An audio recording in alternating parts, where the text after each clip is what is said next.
जरा खाली घे की. ईश्वरपूर ईश्वरपूरमध्ये एक कार्यक्रम झाला ज्यामध्ये सगळा हाईट आहे बघ.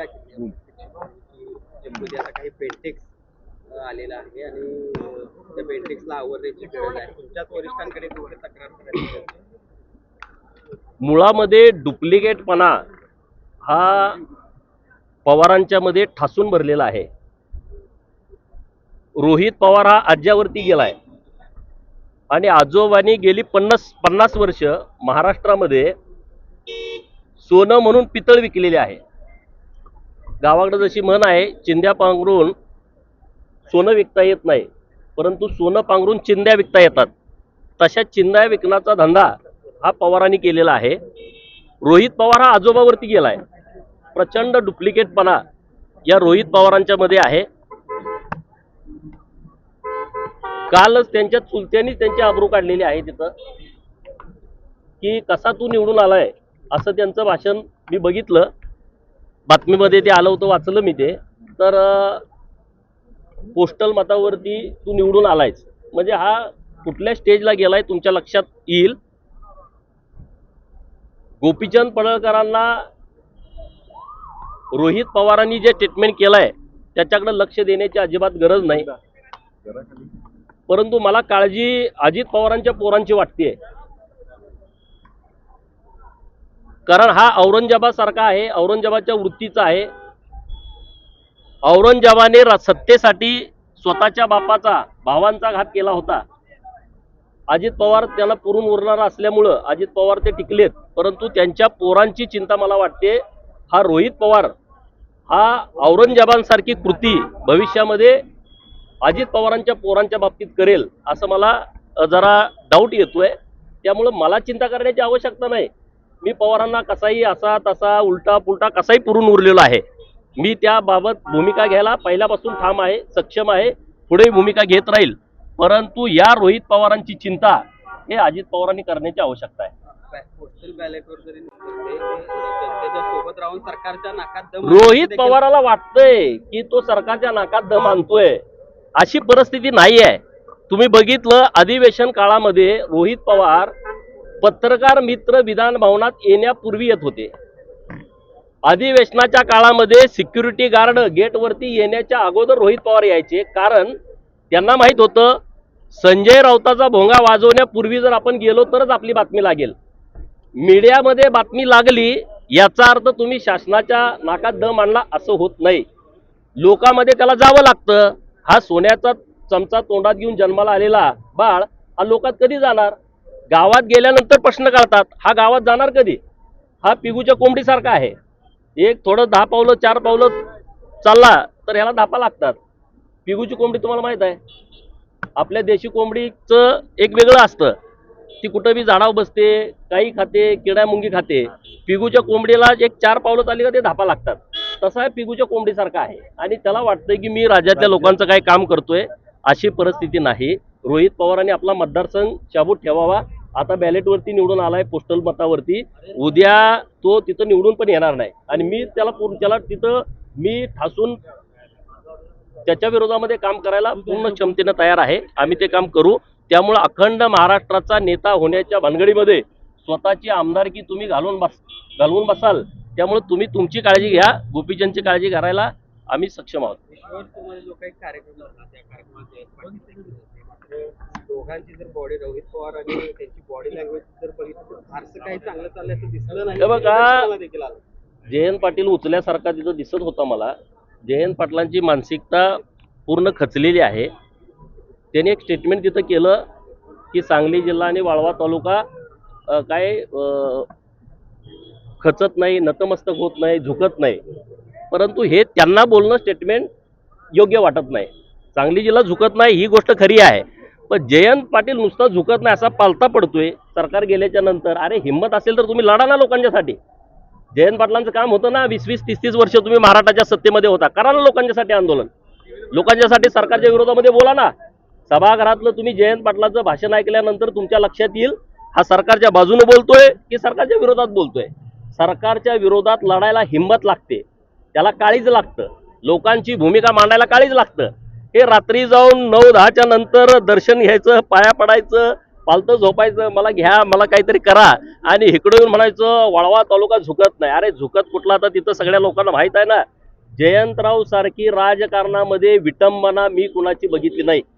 म्हणजे मी काय राजकारणात 2006 पासून आहे, मी काय फार सिनियर आहे अशातला विषय नाही, पण इतकी वाताहत, इतकी लाचारी, आणि पार्टीत मला कुणीतरी ह्यानं मंत्री करा यासाठी एवढी लाचारी स्वीकारलं.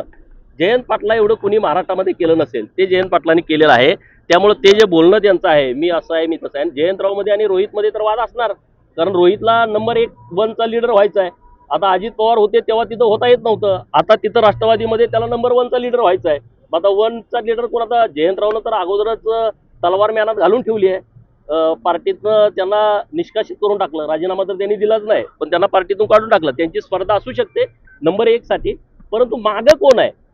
नंबर 1 कुठल्या पक्षाचं व्हावं? ज्या पक्षामध्ये आमदार आहेत, ज्या पक्षामध्ये लोक आहेत. जयंतरावचे 2 समर्थक होते, एक शिराळा मतदारसंघ, ते निवडणुकीमध्ये हरले, आणि दुसरा तिकडं त्यांचा भाचा अहिल्यानगर जिल्ह्यामधला तो पडला. 2 समर्थक होते, ते गेले. आता ते स्वयंभू एकटे आहेत, ते पण 10,000-11,000 मतांनी निवडून आलेले आहेत. त्यामुळे जयंतरावची कुठली ताकद, कुठली क्षमता लोकांच्या मध्ये राहिली नाही. परंतु वर जरा लोकांना वाटतं की जयंतराव कोणीतरी मोठा माणूस आहे, तशी परिस्थिती नाही. आणि 10,000 नावं काढून देतो अशा प्रकारची भूमिका मांडली. अरे बाबानो, ज्या लोकांना अशी लोक भेटली तेव्हा तुम्ही पोलिसात सांगायला पाहिजे ना. आता शरद पवारांना 2 माणसं येऊन भेटली, मग तेव्हाच तुम्ही सांगायचं नाही लोकशाहीच्या विरोधात आहे, हा देशद्रोह आहे, की मताची काहीतरी आम्ही अफरातफर करून तुम्हाला निवडून देतो, हे संविधानाच्या विरोधात आहे. शरद पवारांसारखा ज्येष्ठ नेता, त्यांच्याकडे अशी 2 लोक येत आहेत की तुम्हाला 160 आम्ही आमदार निवडून आणून देतो. तुम्ही तात्काळ तिथूनच त्यांना बसून पोलिसांना फोन करायला पाहिजे होता, त्यांना पोलिसांच्या ताब्यात द्यायला पाहिजे होतं. पण त्यांनी काय केलं? त्यांनी त्यांची आयडिया त्यांना बहुतेक आवडली असेल म्हणून त्यांनी राहुल गांधींच्याकडे पाठवलं. हा गुन्हा आहे ना. ते 2 आहेत, आणि म्हणजे जे 2 मतामध्ये फेरफार करतो म्हणणारे, तुम्ही तिसरे, तुम्ही त्यांना समर्थन देताय ना. राहुल गांधीकडे पाठवलं, मग तुम्हाला ते आयडिया पटली नाही पटली, तेव्हाच तुम्ही, जेव्हा लोकसभेची विधानसभेची निवडणूक होते, विधानसभेची निवडणूक नोव्हेंबर महिन्यामध्ये झाली आहे, आज ऑगस्ट महिना सुरू आहे, आणि तुम्हाला आमच्याकडे 2 लोक आली होती. हे काय आहे? कसला प्रकार आहे? अशा लोकांच्यावरती गुन्हा दाखल करायला पाहिजे. ते 2 कोण आहेत? तुम्हाला तर म्हणे तुम्हाला नाव आठवत. साहेबांना प्रत्येक कार्यकर्ता नावानिशी ओळखतात. कधी 40 वर्षापूर्वीचा 50. आता साहेबाला 2 माणसं सरकार तुमचं आणून देतो म्हणणारी लोक कोण आठवत नसतील का? पण बच्चू कडूनच तो आरोप गुन्हा दाखल अरे कुणी जरी आरोप केला, देखील गुन्हा दाखल करण्याची मागणी करायला पाहिजे ना. ह्या प्रकरणामध्ये माझी भूमिका आहे. नावं त्यांनी सांगायला पाहिजे. माझ्याकडे समजा 9 महिन्यापूर्वी 2 माणसं आली आणि म्हणले मताचे फेरफार करतो, आणि मी जर तक्रार नाही दिली, मी पण गुन्हेगार आहे ना. म्हणजे तुम्हाला ती गोष्ट आवडली, तुम्ही त्या सगळ्या प्रक्रियेमध्ये सामील आहे. आपल्याला काय होतं, एखादं चोरीचं प्रकरण झालं, ज्यानं प्रत्यक्षात चोरी केली त्याच्यावर पण आपण गुन्हा दाखल करतो, ज्यांनी चोरी करताना मदत केली त्याच्यावरती गुन्हा दाखल करतो. 2 माणसाला राहुल गांधीकडे नेणं म्हणजे हा गुन्हाच आहे ना. तुम्हाला ते तुमचं डील झालं नसेल, तुमचं दारात ठरलं नसेल, कोण लोक असतील त्यांना सांगा, पकडा, आत टाका ना. देशाच्या विरोधामधलं हे प्रकरण आहे, हे कृत्य आहे, आणि जर तुम्ही संविधान मानत असाल तर त्याच दिवशी तुम्ही तक्रार द्यायला पाहिजे. राहुल गांधींचे सगळे आरोप निवडणूक आयोगाने निवडणूक आयोग, आता आम्ही बोललो का परत म्हणताय, तुम्ही का बोलताय निवडणूक आयोगाच्या बाजूनं? निवडणूक आयोगाचे तुम्ही काय प्रवक्ते आहात का? निवडणुकीची प्रक्रिया आहे ना. निवडणुकीच्या प्रक्रियेमध्ये निवडणूक आयोगाने 2-4 वेळा प्रेस कॉन्फरन्स घेऊन सांगितलं की हे ईव्हीएम हॅक होत नाही. आता शरद पवारांचं म्हणणं ईव्हीएम हॅक होते. मग बारामतीमध्ये माळेगावचा सहकारी साखर कारखान्याची निवडणूक बॅलेटवरती झाली, ह्यांना 200च मतं पडली. मग कुठं काय झालं सांगा तुम्ही? ह्याच्यावरती तुम्ही जरा करा ना, ती कुठं आकडे पडली, काय पडली, किती उमेदवार पडली. शरद पवारांचं पॅनेल होतं, त्यांना एकूण मतं 200 पडलेले आहेत बॅलेटवरती. मग आता तिथं का नाही तुमचं आलं? आता आमचं काय भाजपचं तिथं पॅनेल आहे का? नाही पॅनेल. तुमच्या पुतण्याचं होतं, तुमचं होतं, अन्य कुणाचं असेल.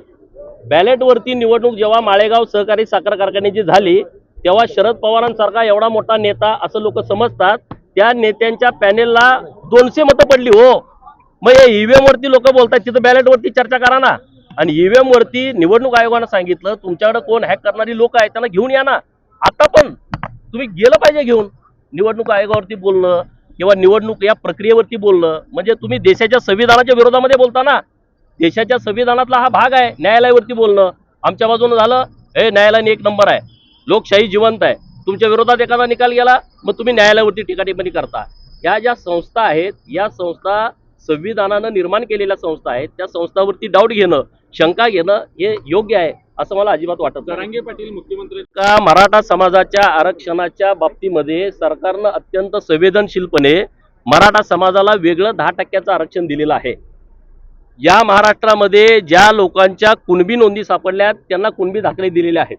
आता ह्याच्या पलीकडे मराठा समाजाची काही भूमिका असेल, भूमिका मांडणं गैर नाही, परंतु अत्यंत टोकाचं बोलणं यातून मराठा समाजाचं हित होईल मला असं अजिबात वाटत नाही.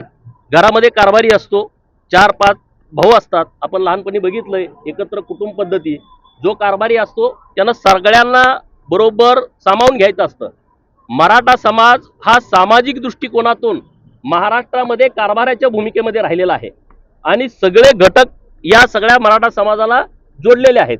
त्यामध्ये विभागणी करणं अशा पद्धतीचं कृत्य कोणी करत असेल तर कृपया त्यांनी ते करू नये.